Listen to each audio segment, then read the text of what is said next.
Harsh World by Caleb, aged 11. Dappled light stretched down among the trees. The heavy scent of pine smoke drifted among the sparsely wooded moorland. A rocky outcrop stood alone in the distance. The bleak terrain that surrounded it was waterlogged and covered with damp, dewy grass that seemed to emit clouds of moisture far beyond their miniature stature. The sun seemed to have ceased to exist in this part of the world, and as an afternoon darkness enshrouded the moor.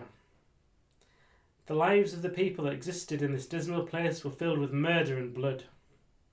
Thievery ran rampant among the border reavers, for that was their only chance of survival. A man ran doggedly. His breath was coming in violent and ragged gasps as he struggled forward. His weariness was obvious from a distance, as he had been running for many miles across the rugged terrain.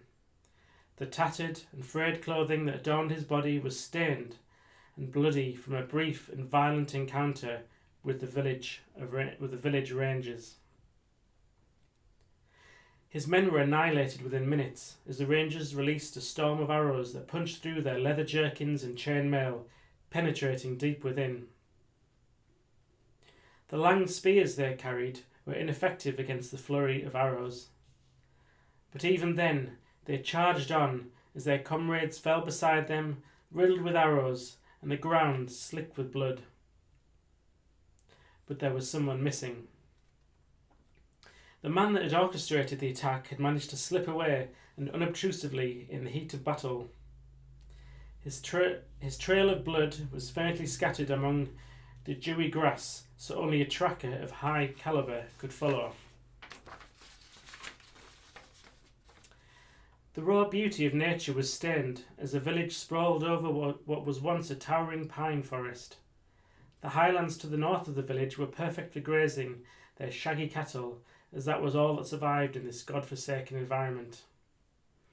The screams and desperate cries of fighting had subsided as the bodies of the attackers lay strewn across the fields.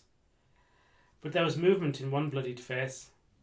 The leader's confidant had survived the ill-forsaken battle, he was mauled badly.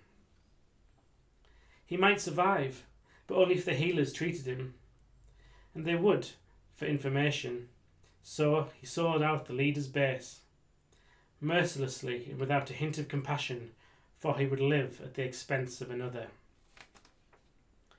Far away and unaware of the events that transpired and would decide his future, the leader was still pushing forward, having rested only long enough to carve out the arrow with his dirk. The blood gushed out as he cut a strip of his linen underclothes to bind the wound. Soon the blood would stagnate and clot and would slowly heal. But he would never get the chance. As a black-fletched arrow pierced his heart, he said to himself, "Why do I do this to myself?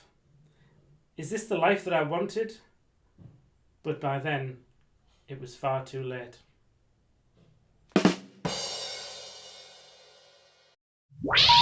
Please hang up and try again.